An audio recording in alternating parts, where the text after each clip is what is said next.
your purpose that attracts your partner. There are brothers that will approach you, don't even bother to pray. They are not in line with your purpose. Don't bother to even think about it. If God has called you to ministry as a pastor, you cannot marry a lady who believes you must call her 20 times a day. You know she's very needy, very clingy, what they call gumbody. Very clingy, very needy. She always wants to talk to you. You cannot, because ministry life, the life of ministry is the life of people. So you don't even have to pray. When you see that kind of character, you don't even have to pray. It's not working. A person who has the call of God to be a minister cannot marry a girl that is materialistic. You will lie for money. God called you and a girl likes money. Don't even pray about her. Let her just go. Because you will steal offering. You will steal tithe. As people are coming out and they are dropping offering, she's targeting. How much is Gucci now? Because she's materialistic. So the problem with life in life is that we see people we want, but we'll go for what's not our size. It's like have you seen some people who say, no. Some ladies, they like money. Women like money. Women like money. I keep asking, what else should a woman like? No woman is expensive, just that some women are not your size. No woman. The same lady you say is too expensive to maintain, somebody else is saying she's too cheap. So there are people who are feeling that, the same young man you are saying, the young man is like this. Somebody else is seeing that young man as an angel. That is why some people will get divorced in a marriage, enter another marriage, and it's like heaven on earth. So you must begin to understand, these are things you see before you get in there. When I was in Lagos, I stayed in Lagos for a while, and I was a resident pastor of a church.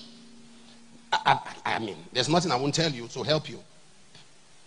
If you laugh. So there was a medical doctor that was a member of our church, a young girl, very fine. And most times she would come, she would give me, what do you call this? Meat pies, donuts, and everything. I never knew that was me. I was eating meat pie. It was my own. Give me donuts, I was eating donuts. After a while, give me a suit. The problem is this, it's very natural. Pastors are easily drawn to people that give them things.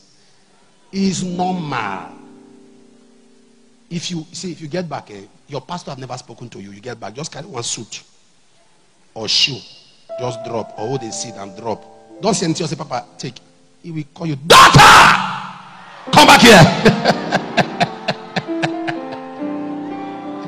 It has nothing. That doesn't make him fake. That doesn't make him fake. That makes him human. People are attracted to acceptance. Okay? So by that, I was getting the suit. I was getting all of that. And I must be honest with you. My interest, I was single, obviously. This was 1998. My 1996, 97. My interest was now getting there. I said, this one will be good for a wife. I told the pastor, I told the brother, my friend of mine who was a pastor and a brother. I brought him to that church. And he said, let's observe her. So she will bring food, the guy will eat. I said, come, this thing go purge you. We are going too far. You need to let a woman know where she is. Don't keep a woman floating.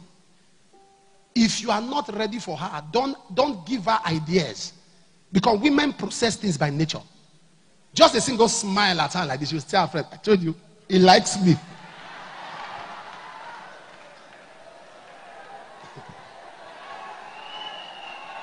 Sisters, am I correct? They process things a lot. So you have to let them know. There are some, you say, come, we are friends. We are friends. We are sisters and brothers. There is nothing. So one time, we always meeting in church. We'll meet in church, we'll talk, we'll sit down. Sometimes I'm the resident pastor. I have to stay in church all through. So most time nobody's there. We'll sit down, we'll talk. Look at the house. I could see a house. This is the church. So most times she will peep. If I'm in church, we'll just come. We'll just say, are you hungry? Say, well, not that I'm not hungry. Oh boy. I was hungry. You bring food for me, I'll eat. One day, she said, let's go to the beach. The thing did my head one kind. said, beach. Beach. How? Meaning she already had ideas. Me, I was seeing it as somebody blessing me. As far as she was concerned, this one is my boyfriend though. There's nothing I can do. He said, beach. I said, beach. I called her my friend. He said, hey, you don't chop buns. You don't chop meat pie. Go. So I now called him. I said, Shebi, you also ate in this thing. Come and follow me. He said, no. 3 is a crowd. 3 is a crowd. 3 is a crowd. 3 is a crowd. We went. The first thing that discouraged me about the beach was it was too far. It was Badagry. If you are from Lagos, you will know the distance from Ikeja to Badagry. So we sat there. It's like we are going to another country. I kept asking myself, okay, what are we going to do in this beach? The only thing I know, the mentality I have about beach is not a nice one. People be pursuing themselves. The people pursuing me, my family, I have not finished handling them. I'll get to the beach and this one will pursue me, catch me. What is all that? Let's catch ourselves at home. Do we have to go to the river to catch ourselves? What is that? If you want me to catch you, let's go somewhere nice, not river. I mean, pursuing you, I mean, catching you. Mommy water is watching us. Or different spirits are watching us, pursuing ourselves. And all that. What? Let's catch ourselves. And so I didn't have a good. Don't mind me. This is how I talk, okay? This is how we talk here. I said, let's pursue ourselves where there are people. So we got to that beach. It was almost night. I was just looking at her. She said, I'm coming. She went to pay money. I said, what is that? He said, for us to have a boat. I said, which one is boat? He said, a place to stay. There was food. There was all kinds of things. Brought them out from the car. She had 3 cars as at that time. I had no Okada. She had 3 cars. So, and brought the meal. We now sat down. Me, I was there. I was holding my Bible. Man of God. And sat down. He said, keep Bible one place. And I said, no. Can't keep Bible. So as I was eating with one hand, I was holding my Bible. After a while, she changed. My head did me. He said, come out now, let's play around. It was to 6 p.m. Me, I was thinking of how we'll be going back. He said, we will stay here. How? He said, we'll leave in the morning. I said, I'm going. I said, I'm going. We argued and argued. I prevailed. 7 p.m. with anger. She kicked the food, did everything. All I was just praying, Lord, let me get to Ikeja safely.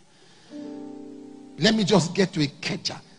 So I was already thinking, this is good for the partner because of the concern. But those attitudes, you know what somebody else will do? They will try to beg, try to plead, try to say understand, and still go ahead. As far as I was concerned, that was a signal. If you start begging now, you continue begging. Do you know that your decision for marriage, your decision to be married, the kind of person you marry, will either benefit your children or will become a pain to them? There are some of you, when you see your father and your mother, you are asking what your mother saw in your father. Am I talking now? When you see the way your father treats your mother, you say, mommy, maybe you had sense when you were growing up. What did you see? But there are some mothers, when they see their father and their mother, it's like an episode, a prototype. The way they treat themselves, they're like, wow. It's very important that we know that.